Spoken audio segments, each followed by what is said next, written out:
NASCAR's visit to Charlotte's Roval certainly brought these unusual track layouts back into the limelight. And yet, sports cars have raced on them in North America for decades. The 24 Hours of Daytona is perhaps the most famous, but Grand Am and IMSA have made dozens of visits here to Homestead as well. Never shying away from a challenge, our drivers are going to give it a shot as we get ready to watch round 6 of the Camel GT series. And you'll see it all live here on the Global SimRacing Channel. Hi, I'm Joe Peak, and with me in the booth is Adam Lindgren. Behind the scenes is our director, Robert O'Brien, and he's using cameras provided by Dougie Beard. I think you'd be forgiven if you said you didn't know Homestead had a road course, so let's go find out more about it with our track guide.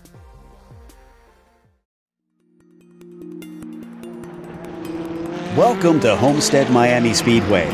South of the city of Miami and just east of Homestead, this track is definitely more well known for hosting the season finale of the NASCAR Cup Series for many years. However, sports cars have taken advantage of its infield road course for a few decades as well. Two layouts exist, with the A course running 2.2 miles over 12 turns, and the B course clocking 2.3 miles over 10 turns. It presents some rather interesting challenges. In both cases, the first corner is a sweeping left-hander which dares the brave to enter as quick as they can, while saving the braking for turn 2 until the very last moment. It makes it very easy to go just a bit too wide and clip the grass, sending you spinning. From there, the track tightens up into a pair of slow hairpins. But then the car's horsepower gets unleashed with 2 long straights leading into more hairpins that offer great passing opportunities.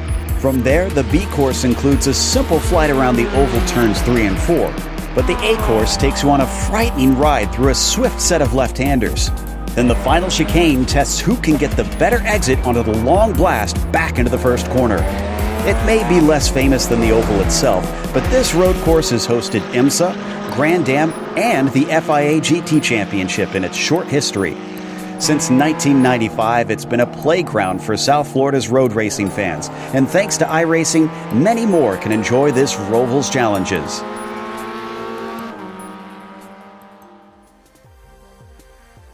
There you see a little bit about this place, but I have to say, it's going to be tricky, not just because of the traffic, but some of these corners are pretty difficult, Adam. Yeah, definitely, Joe. I think this place is probably most well known for its recent rallycross configuration here in iRacing. But these 11 turns, or 2.3 miles, or 3.7 kilometers, is, quite frankly, really challenging to drive, and neither car is going to be at home here. The Nissans, they will struggle with the bumps exiting the oval and the tight, low-speed corners, especially in the first sector, as well as getting back onto the oval, whereas the Audis will struggle with front tire wear as you're turning for most of this course. Multiclass around here is also pretty crazy, with the Nissans much faster on the oval, but not all that fast through the infield, and with lots of hairpins, coming togethers will be extremely frequent. The biggest danger zones here for everybody is going to be the transitions to and from the oval, with the most horrific turn 1 in motorsports and a rejoin to the oval where you slow down to 40 miles per hour at least before taking to the banking. Joe, if last week's race at Spa was chaotic, I can't see how we're not going to have more of the same this week. Yeah, about the only thing going for them is that it did split, surprisingly, because they didn't have enough pit stalls. So it's going to be a somewhat smaller group, and maybe, hopefully, that will help. But the points right now, currently at the top of it, sees Timothy Reed still leading. He's been dominant this season and has been running away with things. Nearly 2 wins worth over Aaron Humphrey, with Fabian Jungbluth not that far behind and keeping him honest for that second place. Heitor Santez Galindo, who's usually one who's leading the championship, is all the way down in 4th and might even lose it to Ruiz. He's had tons of bad luck this season.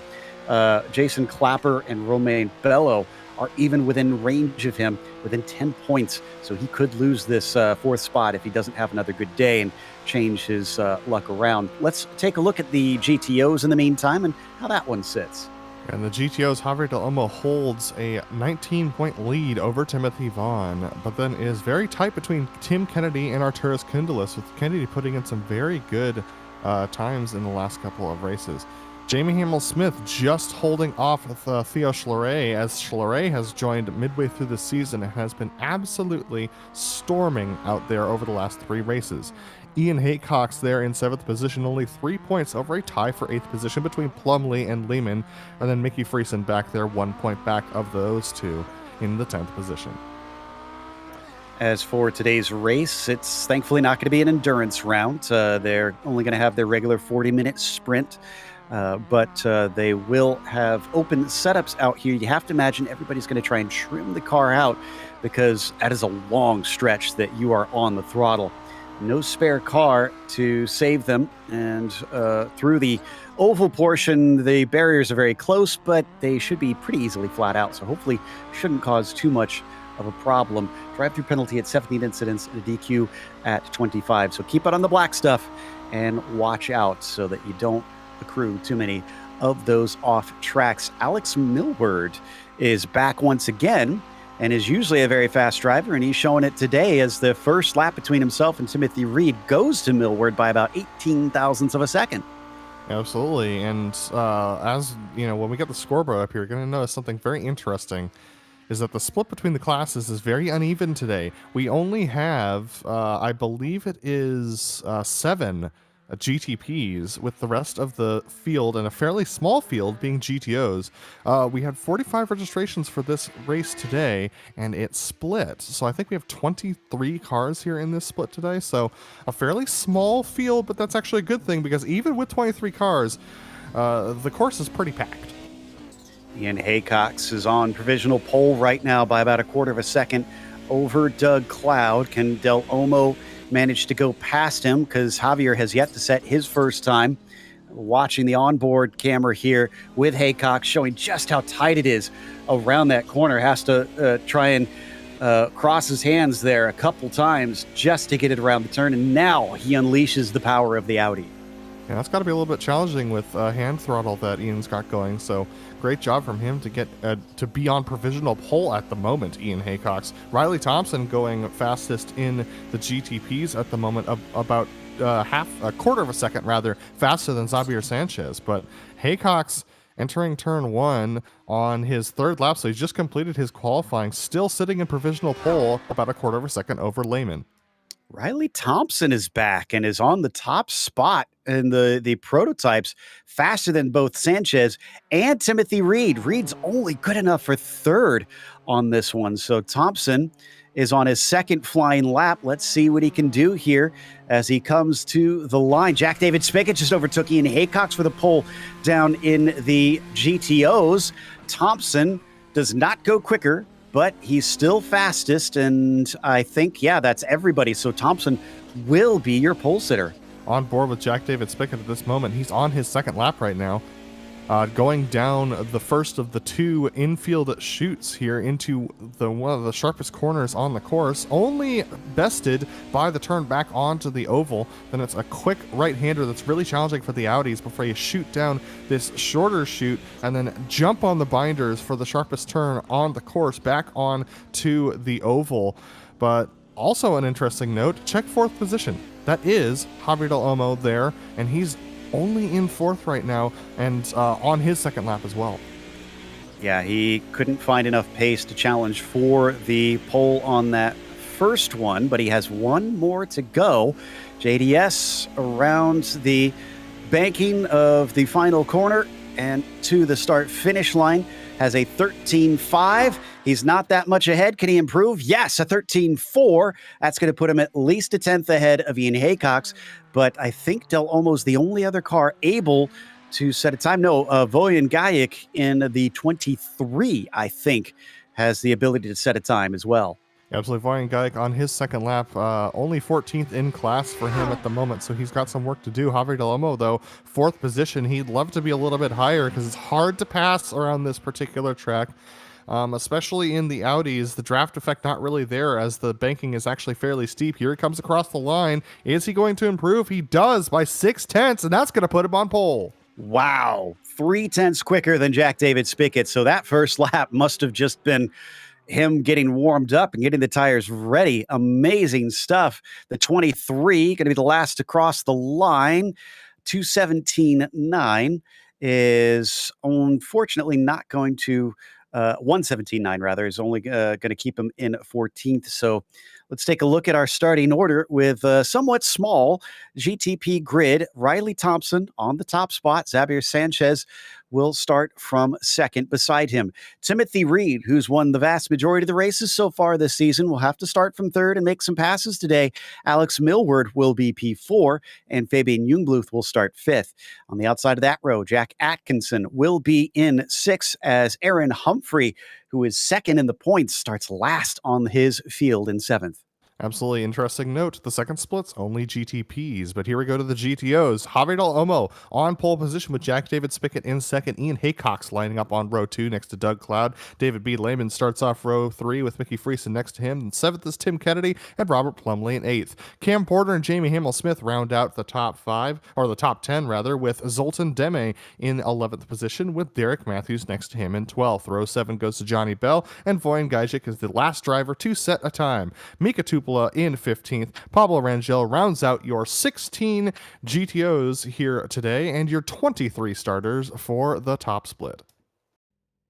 All right, the cars now start to grid up. We'll have a pace lap, but it's warm temperatures today, it cut back down now. Now it's at 78 Fahrenheit. So for a while it showed us 102.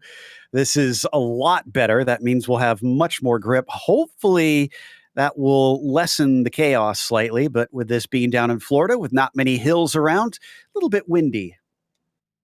Yeah, a little windy is for sure. 21 kilometers per hour, 13 miles per hour. Unfortunately, these drivers are not going to be relying too much on their downforce today, so that's a good thing for them. But here we go, lining up on the starting grid. It's going to be a full pace lap for these drivers, considering this track is just over 2 miles. So Porsche Pace Car getting ready to kick them off. And here is our 4 onboard cams that we have today. Doug Cloud, Cam Porter, Jamie Hamill-Smith, and Ian Haycox, all ready to go. One VR headset, and everybody else just waiting patiently with their 1 or 3 screen setups there. As looks like, I think, is that everybody? No, we're missing the front row, unusually. So we're waiting on Thompson and Sanchez. Now, Riley Thompson has a lot of experience in this series, Adam, but we haven't seen him for a while, so I'm kind of curious if he can shake the rust off. Yeah, he did a couple of races earlier in the season, and has been a little bit inconsistent as far as attendance is concerned, but he's doing some photography for real racing, which takes him away, as well as doing school. So it's going to be interesting to see whether or not he can remain consistent, but he's alongside on the front row with another driver who has struggled with consistency, but is also fast, Xavier Sanchez. So that's going to be very interesting to see whether or not both of them can handle the pressure, quite frankly, of two of the faster drivers in the championship right now, Reed and Millward tucked in behind. Alex Millward, though, nice to see him back in the series. Sanchez, very popular in the sim racing community as a streamer. He goes by Hakey 360 and has been racing in the vintage series for quite some time now. In fact, is in contention for the championship over in the Lotus 49 Grand Prix Legend Series, which we always have early in the morning here on Saturdays. But let's see what he can do here today, especially considering there you see that bright green and orange car of Timothy Reed, who, like I said, has really been the quickest so far this season in the prototypes and has been very difficult to beat. But in most of the cases, I'm pretty sure we've seen him start from pole. So I'm kind of curious to see what he's got underneath him today. Yeah, and there you got a little bit of a preview with just how challenging that first set of corners is. I mean, like, even the camera couldn't keep the cars in view as they went around the first turn and into that quick S-bend that takes you on to the back straight. Here we see Javier Del Olmo alongside Jack David Spickett. Jack David Spickett has been extremely impressive. I would say probably the most improved driver this season. He has been battling in top 10 for a while, but now up there battling for the lead, battling for wins over the last 3 or 4 rounds. I've been really impressed with Jack David Spickett's consistency and improvement. Ian Haycox back there, as well as Doug Cloud and David B. Lehman rounding out your top 5 in the GTOs. So coming up to the last corner here in the infield, going to be a popular place to attempt passes, but if you get it wrong, you'll get another shot at it coming down through the oval here. and try, as long as you don't lose the slipstream, and try to come back at them. But if you do get it done, now your rival has a good chance to use that slipstream himself and pass right back by. So we'll see what strategy the drivers try and go for. As you can see, they're going to try and split the starts so that there's some space between the GTOs and the GTPs in case there is an incident in the prototype class, that the GTOs don't go piling into it immediately. Absolutely. It's going to be interesting to see what happens when the GTPs try and cut through the field, or whether they can all make it through turn one at full chat, because cold tires, remember, these cars take usually, it's going to be probably 2 to 3 laps for the tires to get up to temperature on this short of a track. So especially with the temperatures the way that they are, fairly low, as the pace car is going to pull off here, it's going to be interesting. Now they'll get some speed up, but they won't be at full tilt into turn one this time. And there it is, early go from Riley Thompson, who is wasting no time whatsoever. Green flag is out, and they'll send it through one, now into braking of two. As looks like Timothy Reed's going to have to play defense, as Millward's going to try and attack around the outside, but can't quite get there. Let's go to the GTOs. It was 3 wide into turn one as Ian Haycox is trying to take his position, but Jack David Spickett able to do it around the inside, just through the middle of both Ian Haycox and Javier Delomo. Locks up the tires this time around, but some nice battles at the back of the pack and a spin from Zoltan Deme, as unfortunately he's gone around and Mika Tupola collects him. Oh, and Alex Millward just got into the back of our championship leader as well, Timothy Reed, and he are going to rejoin the course, but it looks like Millward let him advance on through. He wanted to give up the position, knowing that he caused that accident. Here it is right there, just barely clips the rear end. Absolutely. So unfortunately, just a little bit of a clippage at the rear end is going to put both of them on the back foot. They're going to have to work hard to make their way back forward. Cam Porter and Jamie Hamill-Smith duking it out for 9th and 10th position. They're able to sort that out as Mickey Friesen goes around, unfortunately. Doug Cloud, though, still retaining the lead. I thought it was Ian Haycox who made that move up the middle, but it was Doug Cloud, actually, who's up there, and he's pulled away from Jack David Spickett to the tune of half a second.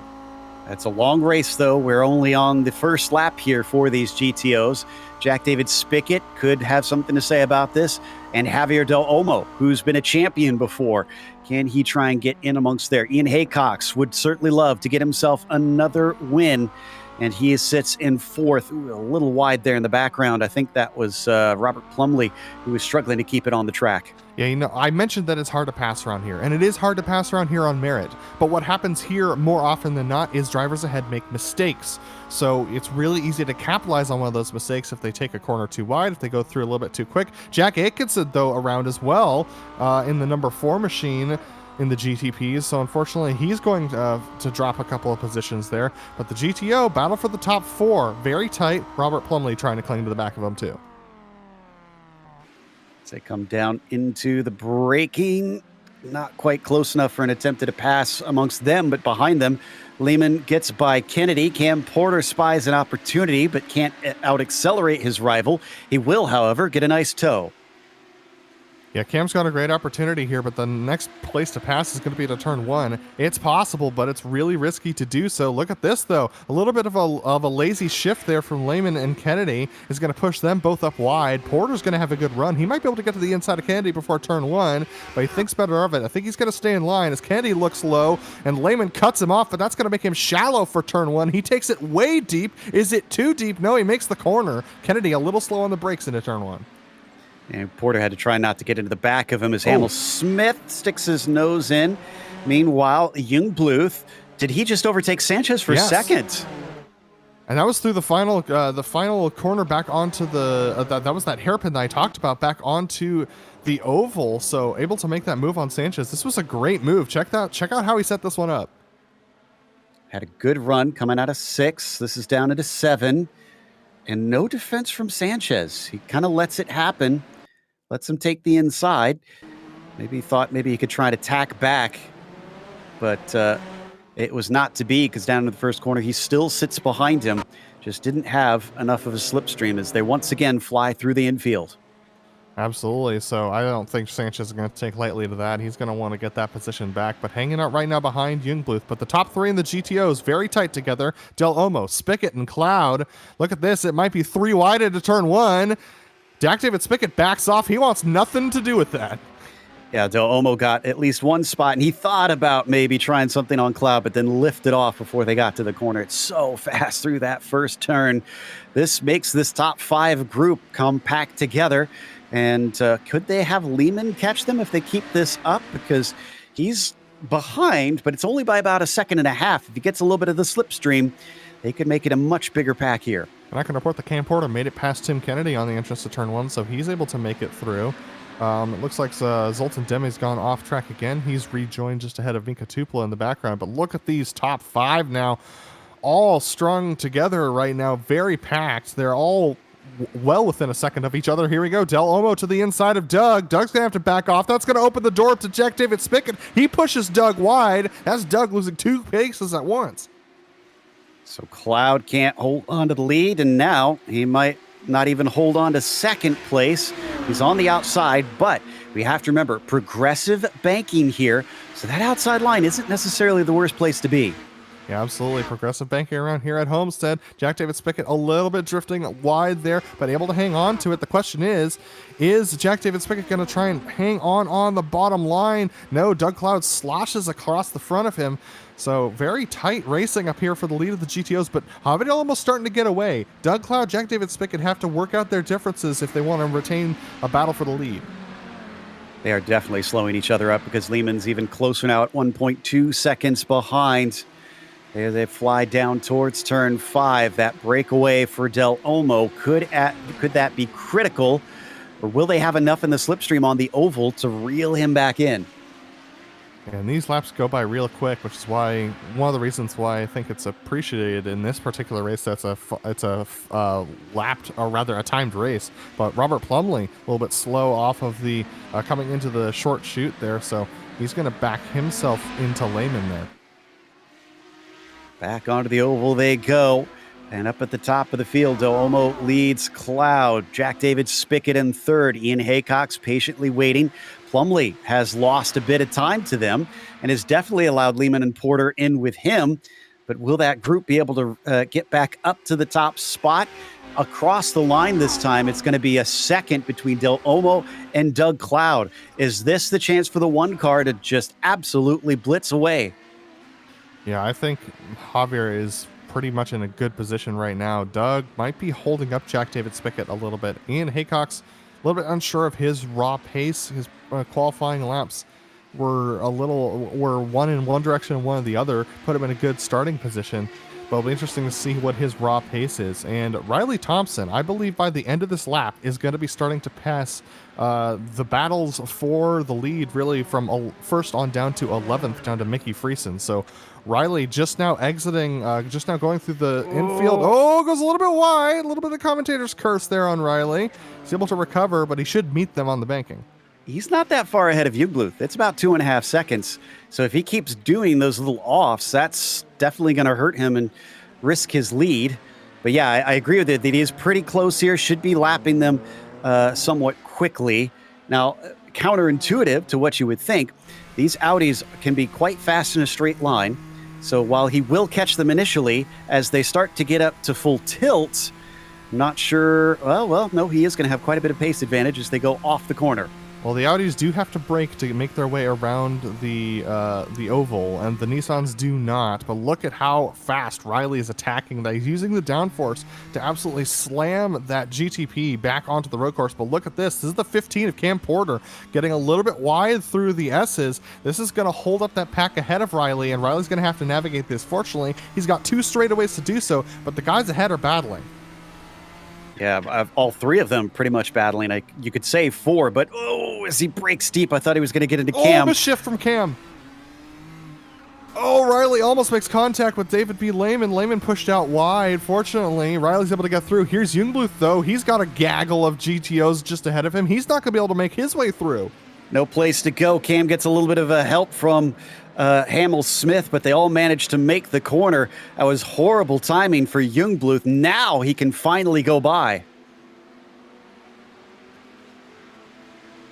Having to slalom his way past these cars, as behind him he's been caught up by Xavier Sanchez because of it.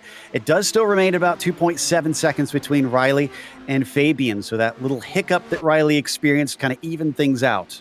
Yeah, and the next up to that GTO battle is Aaron Humphrey and Timothy Reed, and they're battling each other right now for the 4th position. Timothy Reed takes it up the inside in turn 1 of Aaron Humphrey, and he's going to take that position away, but Aaron Humphrey shouldn't get too concerned about that because both him and Reed have to make their way past that battle that we've been watching. Now, there was a big moment for Riley Thompson out of turn 2, getting all kinds of wheel spin. He was lucky that it didn't go around on him. Now Humphrey and our points leader chasing. This is getting a little bit sketchy. Yeah, Jungbluth cutting in between Jack David Spickett and Ian Haycox there. Very close stuff. Sanchez, though, has a really good opportunity at a run as Riley Thompson finally making it past Javier Del Olmo. So my goodness, this such tight battling. There is not a weak link in the GTP field today. Remember, Timothy Reed had that issue getting spun off, and yet he's up to 4th. Oh, and he's only 8 seconds off the lead. Sorry, Joe. Jack Aikenson just made a pass 4 wide on the apron of the oval to make it past some of the battling GTOs there. This is a crazy move. Look at this. Yeah, this is all the battle for 6th place down here in GTOs, and watch Jack just decide, you know what? The car's going to stick. It's got the downforce. And through he goes.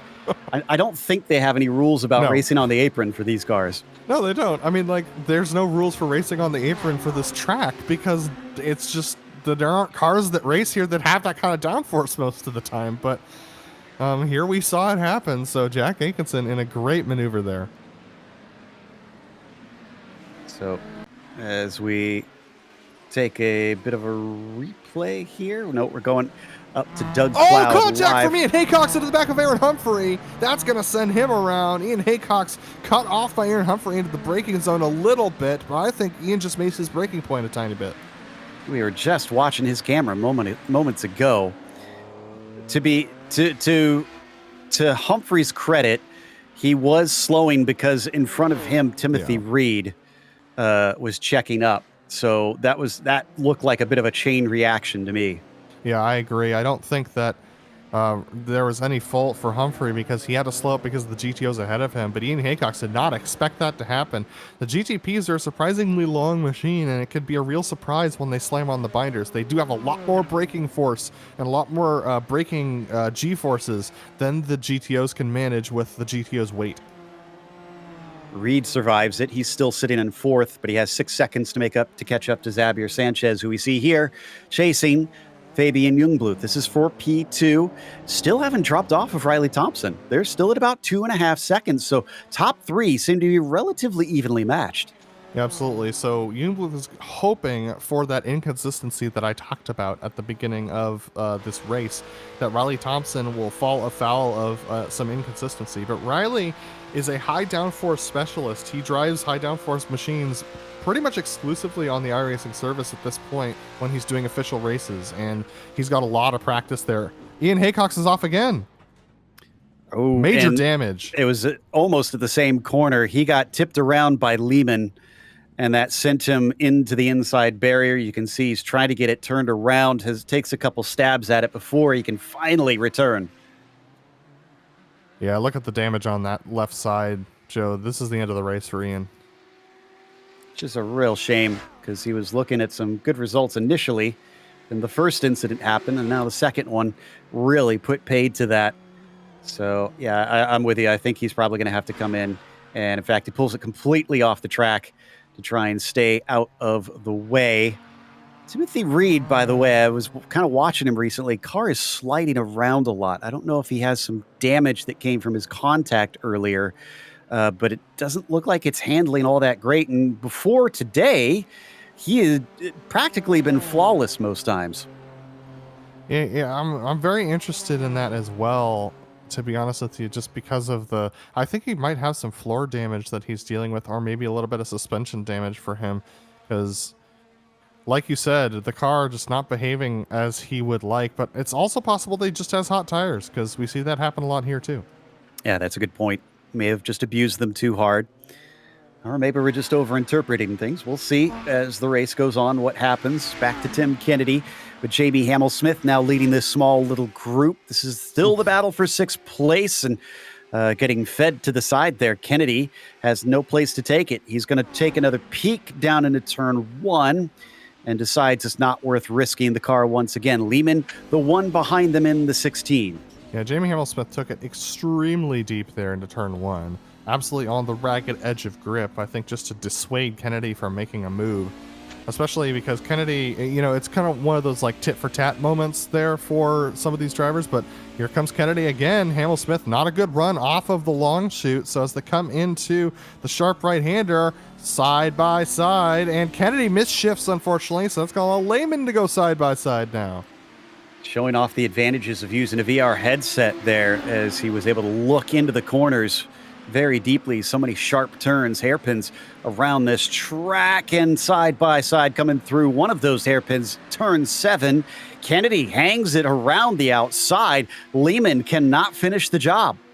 This is going to be interesting because the Audi on exit of the banking turns absolutely drifts wide. But Kennedy, up there on the progressive braking, has a little bit more of a run. They're still wheel to wheel right now. Lehman keeps it down low, nice and low. So who's going to have the better braking into turn 1? I think Kennedy's got a little bit of an advantage here, but he backs out of it. Oh, but can Lehman make the corner? He absolutely chucks it in. Yep, off into the gravel he goes. Yeah, that was deep and from the inside, so that makes it a real challenge to wheel that thing down. Unfortunately, Lehman losing 2 positions there too. So here's Jack David Spickett, who's a little farther up in the 10. He runs 3rd. Doug Cloud, who was our pole sitter, 4th place starter, I'll get it eventually, in this race, is up to 2nd. He briefly led this race as well, and I thought maybe he could get that desired first win. He does have 5 podiums to his name in the series, and his consistency has paid off. What he needs now is maybe a little speed to help him too.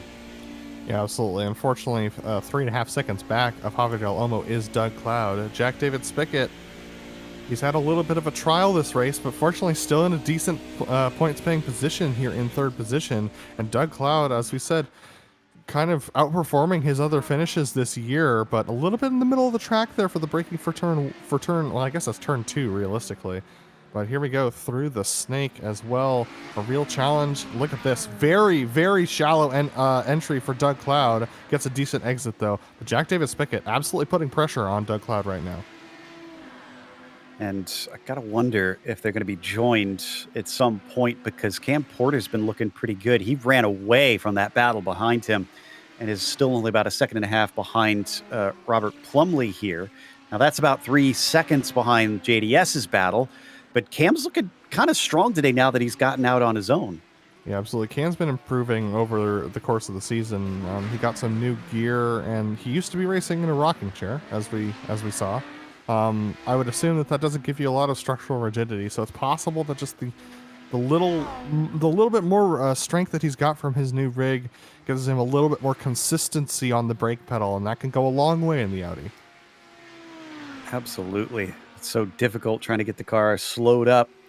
Of course, accelerating difficult, but just for trying to get through the gears, it's definitely more so trying to get the car down to speed safely for the corners.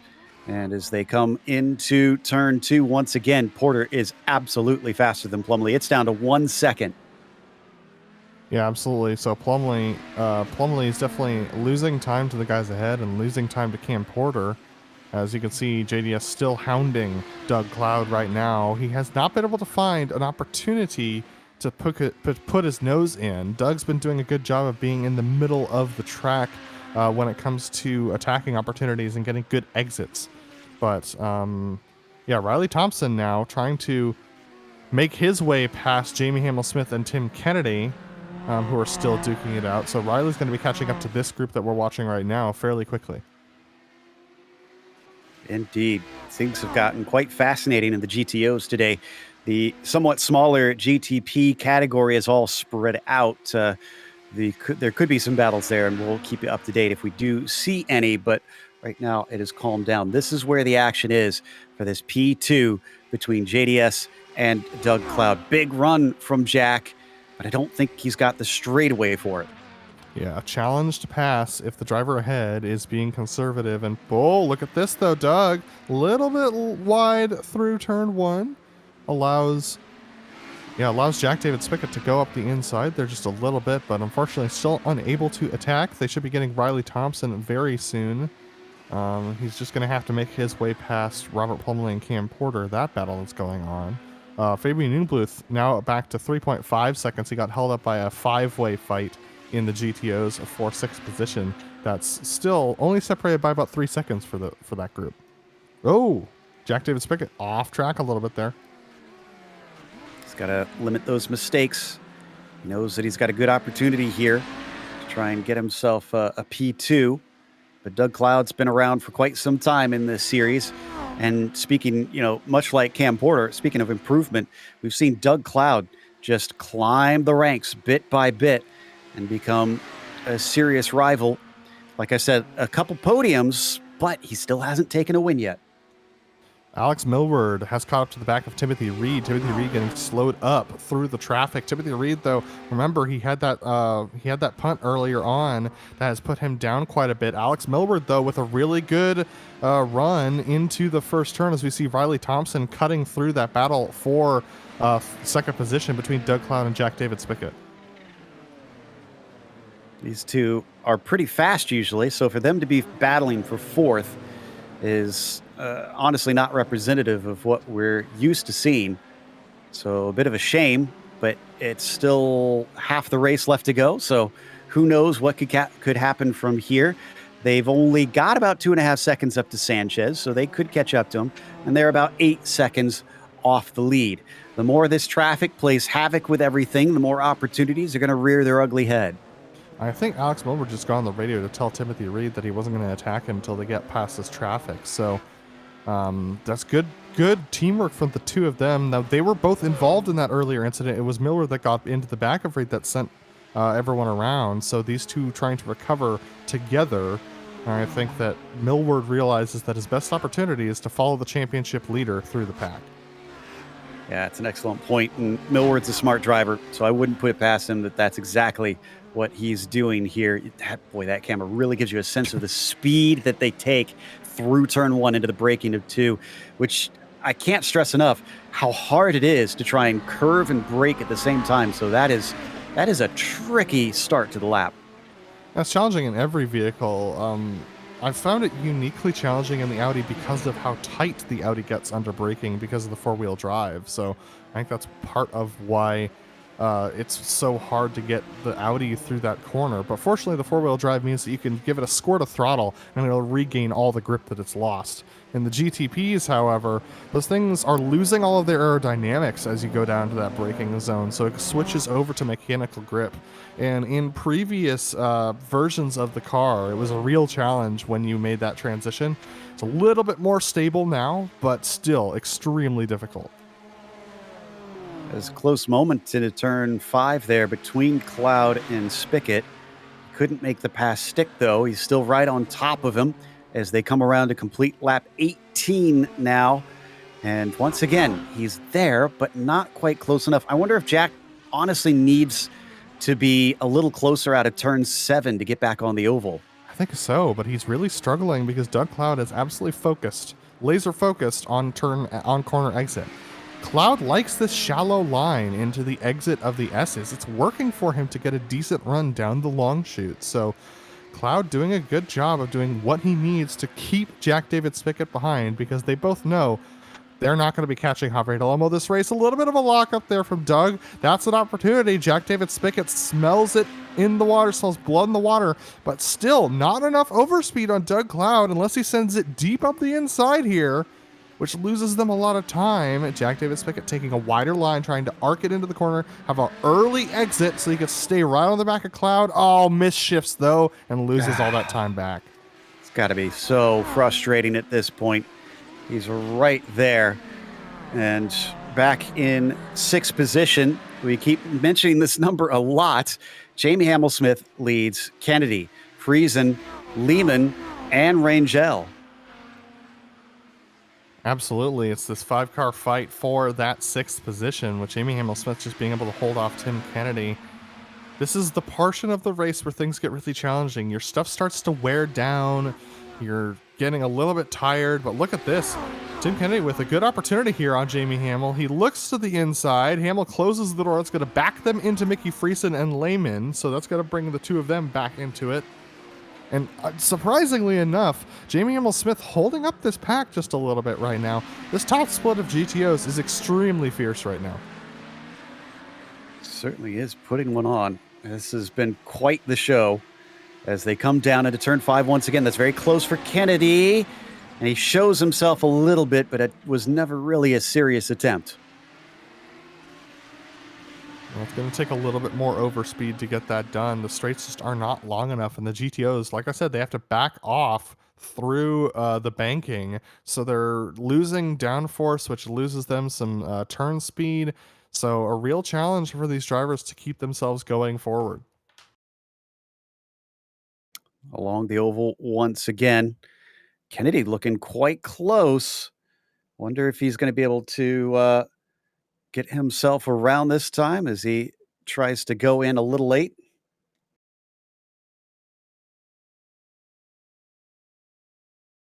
And apologies that we've lost.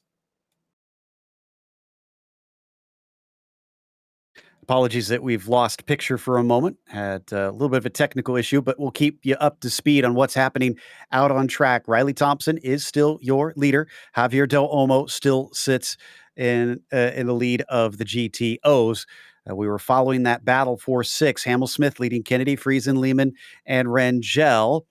With another good run from Kennedy, he's just right up there. You weren't kidding about it being tough to try and pass around this track, Adam. I've seen cars look like what should be almost a slam dunk, and they can't seem to make it work.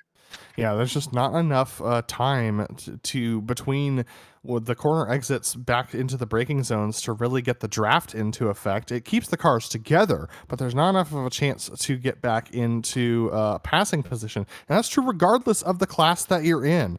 We're seeing it in the battle for P2 in the GTPs as well between Fabian Ingluth and Xavier Sanchez. But Tim Kennedy had a decent run into turns 3 and 4 on the NASCAR oval this time around. He's trying to keep the speed going. He's got about 5 miles an hour of overlap. He's actually going to take it to the inside, side by side into turn 1. Tim Kennedy outbrakes Jamie Hamill-Smith, takes it up the inside into 1, and as they break for 2, Tim Kennedy is about a car and a half ahead.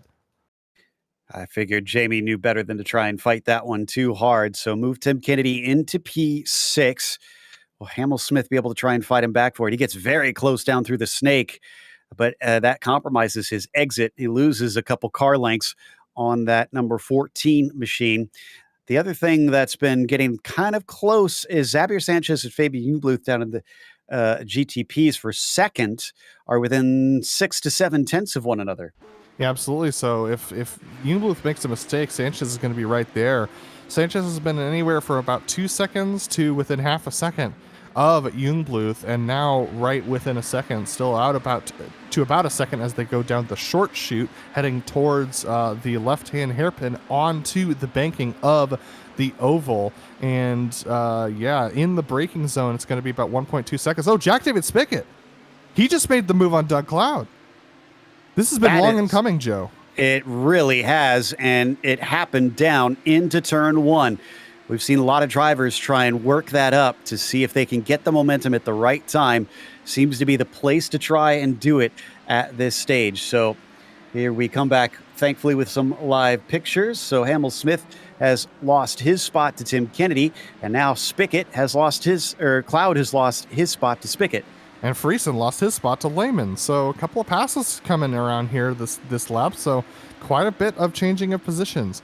Sanchez, though, still about 1.2 seconds behind Jungbluth. So all of the action happening in the Audis. But look who's rejoined up there in the battle for second. Plumlee has brought Cam Porter and himself into that battle now. Color me impressed. I wasn't even paying attention to their pace, but apparently it's good enough. So Porter has a shot at potentially trying to fight for podium. So does Robert Plumlee. If they can catch up to Cloud and attack, will Cloud be able to retain for his 6th podium in his career in the Camel GT series? Or will he find himself just slipping off of it in the final 10 minutes?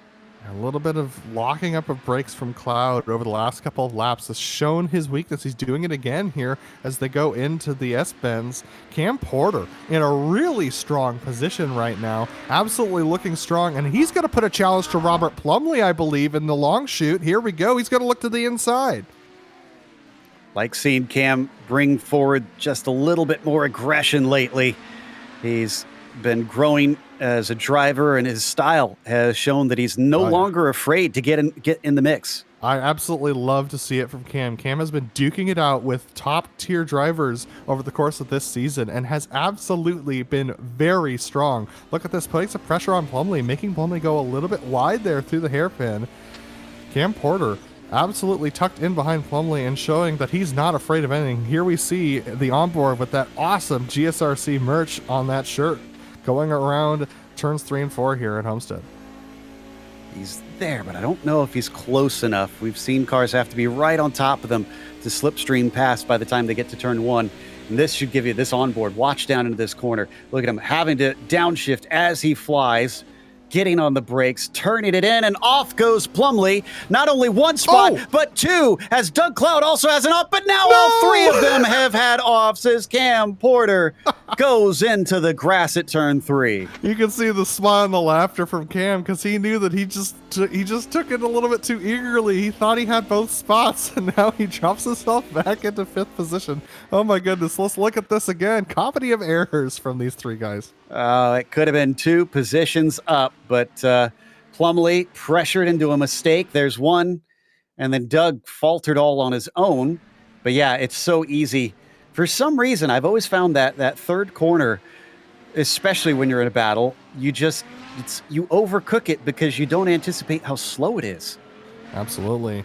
And as we come back live, another battle that's starting to heat up is between Xavier Sanchez and Timothy Reed. Reed has fallen off the back of Jungbluth due to traffic, and Reed might have an opportunity to get a podium here today.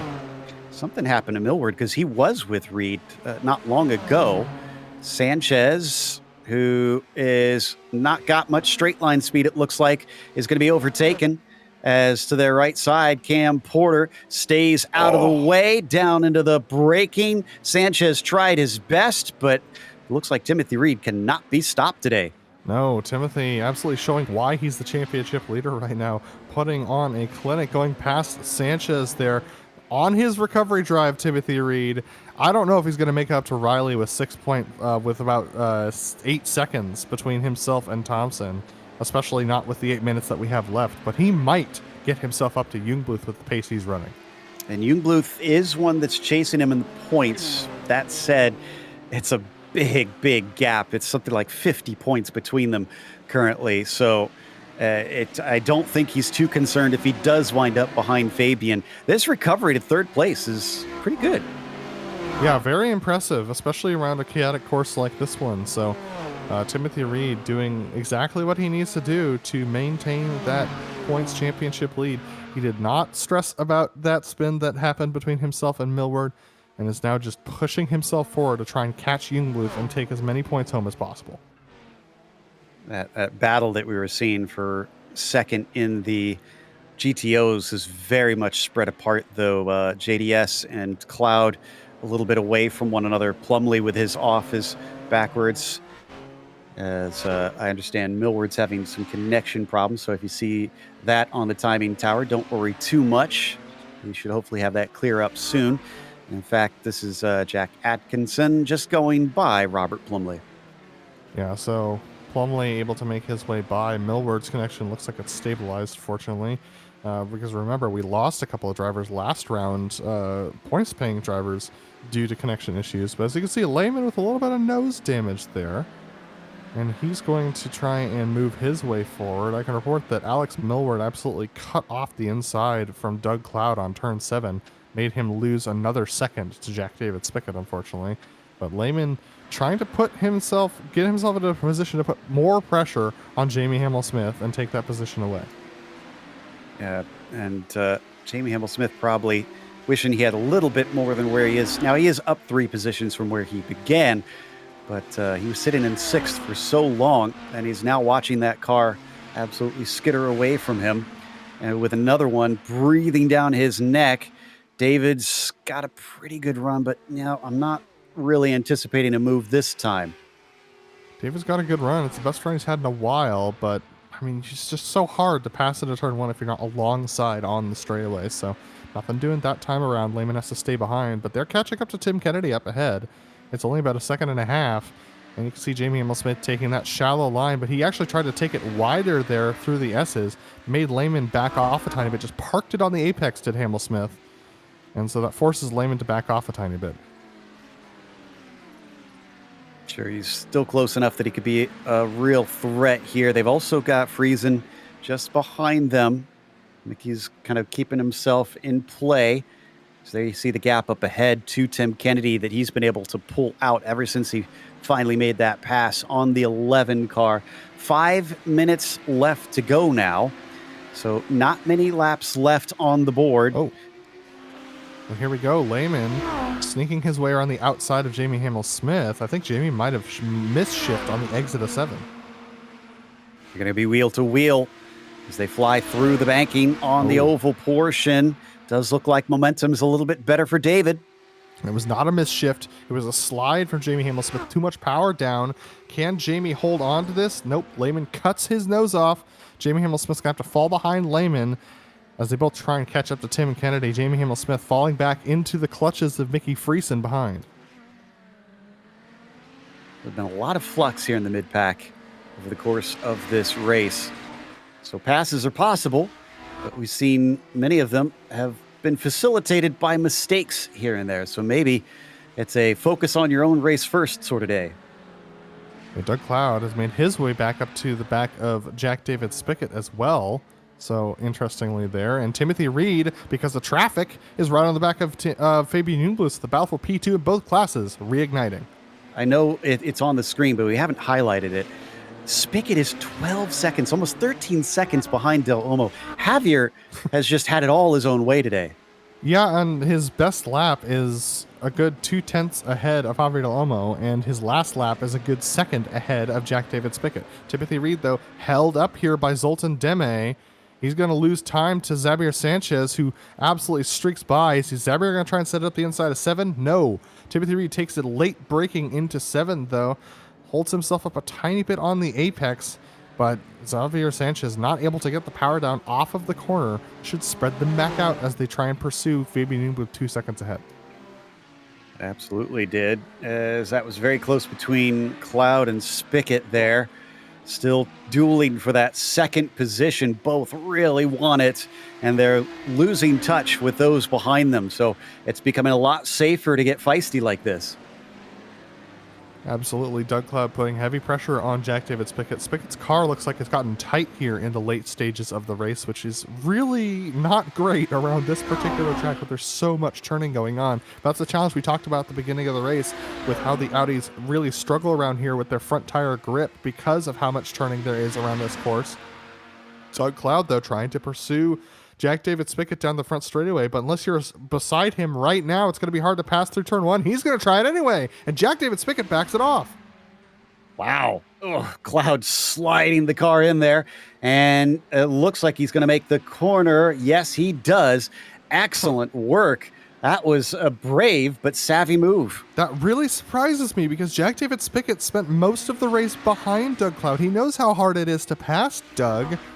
I think that would have been one of those moments where, I see Doug make the move, and I probably would have gone into turn 1 anyway, because if Doug with Doug going by, unless Doug makes another mistake, I don't see how Jack David Spickett can make it back up to second. Well, he's got 3 laps to do it, I think, thereabouts. Might be a little less, depending on if they get caught by Riley Thompson, but I don't think they're going to see him by then. Thompson went by the start-finish line just barely it'll be somewhere in the realm of 4 or 5 seconds left on the clock when he gets the white flag. So it was tight, but I'm pretty sure that we've got a number of them left on the circuit, unless he gets slowed up here, which I don't think he will be. Mickey and Jamie just in front of the GTOs, and he's going to catch them on the oval. Yeah, so with 25 seconds, 15 seconds left until he hits his last lap speed of 106. So we'll see whether or not we get the white flag this time around or whether it's going to be one more. I would guess it's going to be one more. Yep, 2 more this time by. Yeah. So Riley Thompson will make all these drivers go around just that little bit longer before they're done. He's got about 6.5 seconds over Fabian Jungbluth, who now has to worry about maybe losing that second again, because Timothy Reed, despite losing ground before and being under threat from Sanchez, has started to pick back up on the number 6 and remains a serious threat, especially if the traffic hits them in a wrong place. Yeah, and I think Jungbluth's going to catch the traffic into turn 7, which is going to hold him up a little bit. So Timothy Reed might be closing the gap down to about 0.6 by the time they exit. Let's see what happens here. Jungbluth is going to have an opportunity to look up the inside of Friesen. He doesn't do it. So this does hold up Jungbluth, and here comes Reed. Oh, he gained so much right there. You can see it visually as he's right on top of him, and now he's got the slipstream. It's 0.3 of a second. Once again, they have to bob and weave their way through the minefield of the slower class cars. And up ahead of them, Riley Thompson now takes the white flag. Riley Thompson, white flag. All he has to do is put one more lap in. Timothy Reed with a head of steam on Jungbluth. Not close enough to make a move into turn 1, but close enough to put pressure. And they've got Tim Kennedy right at the apex.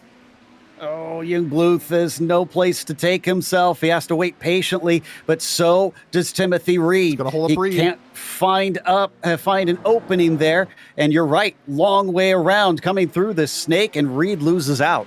Yeah, I think that might be a lost opportunity for Reed unless Jungbluth makes another mistake.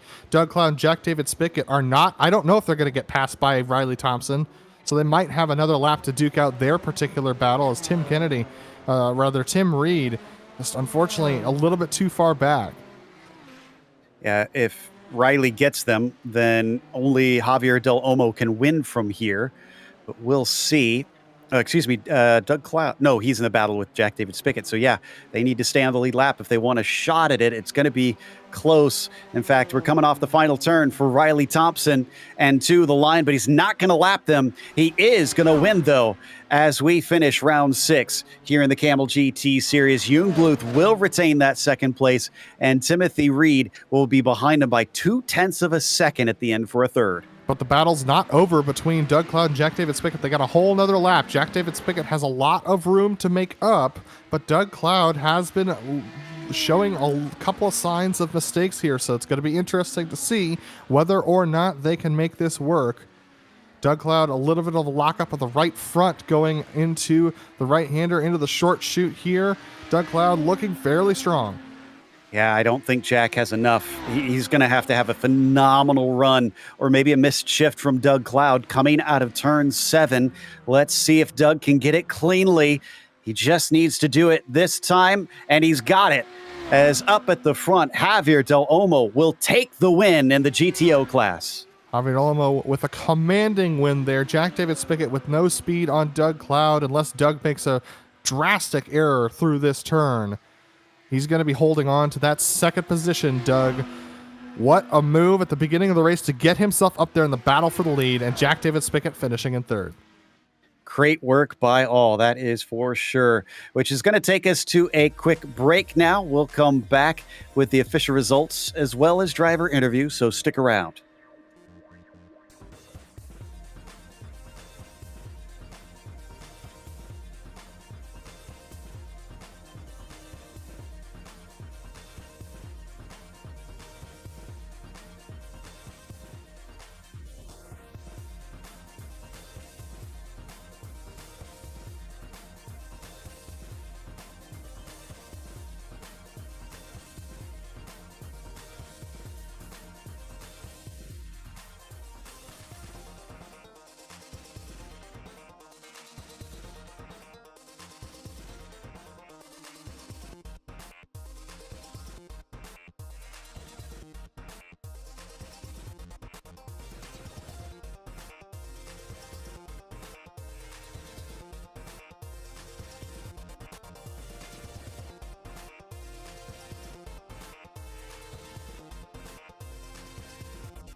Welcome back to Homestead, Miami. We just saw round 6 of the Camel GT series, and Riley Thompson comes back and has not lost any of his speed. He takes a victory over Fabian Jungbluth, and Timothy Reed, who didn't qualify as well as we're used to seeing, found himself hit from behind on the first lap and then suddenly had to fight his way back forward. He did at least get back to where he started in third, with Xavier Sanchez right behind him. Jack Atkinson was 5th as Alex Millward was 6th, and Aaron Humphrey finished in 7th. Down the GTOs, the bigger class today, Javier Del Olmo took home a commanding win, finishing greatly in that first position. Doug Cloud able to climb himself 3 spots at the beginning of the race, dropped 1 down to 2nd position, able to hold off Jack David Spickett over the course of the race, who dropped from 2nd down to 3rd. Robert Plumley, though, up into the 4th position, followed by Cam Porter and Tim Kennedy finishing 4th, 5th, and 6th. David B. Lehman falling a couple of spots down to 7th position. Jamie Hamill-Smith finishes in 8th today with Mickey Friesen in 9th, and Pablo Rangel rounding out your top 10. In 11th position is Zoltan Deme, with Mika Tupola taking himself out for a ride in the GTOs today. Coming home in the 12th position, Johnny Bell in 13th. Then we got Derek Matthews, Ian Haycox, and Voyan Gajic, who did not finish the race. So it looks like we've got Doug Cloud ready to talk to us, another podium to add to his tally. And Doug, you had to work hard. It looked like you didn't have the pace to keep up with Javier Del Olmo today, but certainly you earned it with those behind you. Yeah, that was just a very, very lucky start. I knew that we weren't going to get the ready for green, 5 seconds or so before it actually drops. Whatever this is the matter with this track, we don't get that. But boy, when it hit, floored it, kept it going, stuck it underneath, and just somehow ended up in the lead. But I knew, Javier was going to come back. He's always so good, just plowing through the field. But it was a heck of a lot of fun. That last lap, I was not about to give it up to Jack, so I was a little bit naughty. Sorry, Jack, but I had to try to cover it, and it was a fun back and forth race. I had to save fuel. I put too little in by about 2.5 liters, and so when I figured just let him go. He passed me, and went ahead and tried to save as much as I could, and I literally ran out of gas right at the finish line. Wow. So you were cutting it very, very close. I was going to ask if you were worried about the shifts on that last lap, but I guess that really possibly wasn't even on your mind about missing that coming out of the final hairpin. No, I had figured in the previous races, I'm probably good for at least 2 or 3 miss shifts, each race. And I did miss shift out of that inner loop hairpin, and Jack caught me and got by, and that's why I figured I'll just let him go, but try to save fuel. But yeah, you never know when it's going to happen, so I was just being extra careful to make sure that the thing was going to go in gear. It's not the first time we've seen the Homestead Roval show up on the Camel Series schedule, but it's a very rare one, I will admit. What'd you think of it? Well, I actually like it. It's kind of tricky in some spots with the GTPs, but you just really have to play it safe and make sure that you get your braking everywhere. It was just like Aragon, where if you just miss your brake point by a half a foot or a foot, it's just so slick that you're going to go sliding off. And I did that once in the final hairpin, and really thought that Jagger was just going to go blowing on by. But yeah, the track is very slick, but it's technical enough, and it's not really like Daytona, but it's kind of in that wheelhouse, and I sort of like it. Yeah, I think that'd be a pretty good comparison. Well, congratulations on another second place, and hopefully we'll talk to you next time out. Okay, cool. Thank you. Doug Cloud there, P2 in the number 13 car, as Adam has caught up with Cam Porter, who was a little bit farther down, but also did a really good job battling today. Yeah, Cam, fantastic battles today, some good assertiveness. You at one point, for a couple of seconds, were up to P3. Talk to us about your race today and how you did. Oh, Cam, it looks like your mic might not be working. Are you going to push to talk still? There we go. Okay, you're right. I was muted. Sorry about that, Adam. Yeah, my race today, that was a really thrilling one. Really enjoyed that race. I got in the groove in the middle of the race, and I caught up to Robert and Doug. I think Doug and Jack had a not an incident, but they slowed each other up, and Robert and I ended up being pretty close behind them. And then I saw Robert and Doug struggle at the same time, and of course, I admit I got excited. I got too excited, thinking I might be able to get a podium, and then I threw away my chance at the podium. But it was a really fun race, regardless. I really enjoyed that one. Yeah, absolutely. This track, very challenging and very interesting, but also with a fairly low number of cars on it due to the split. How was the traffic today for you? Pretty much non-existent. I mean, the guys, there were only 7, and they were kind of spread out, so I didn't really encounter any traffic per se. The guys were catching me at the right time, and they were able to get by me without any effort, really. So yeah, it was kind of a non-issue for me today. So going from a track, within a very complex oval facility to one out in the middle of the forest with Canadian Tire Motorsports Park, what are your thoughts heading into the next round? I know that it tends to be a barn burner for Kamel. I'd love to do Canadian Tire Motorsport Park. Unfortunately, I'm traveling next weekend, so I won't be able to participate next week. But good luck to all the guys that are going to be racing. I might get in a race in the middle of the week, but next weekend I will be away, unfortunately. Well, maybe we'll get a chance to say hi to Rob on Wednesday. But thanks for joining us, Cam, and congratulations on your 5th position. Thanks, Adam. See you next week. 2 weeks from now. That was a top 5 for Cam Porter. And that is going to wrap us up for this afternoon for Camel GT. So a big thank you to their community for bringing us back for another season of coverage.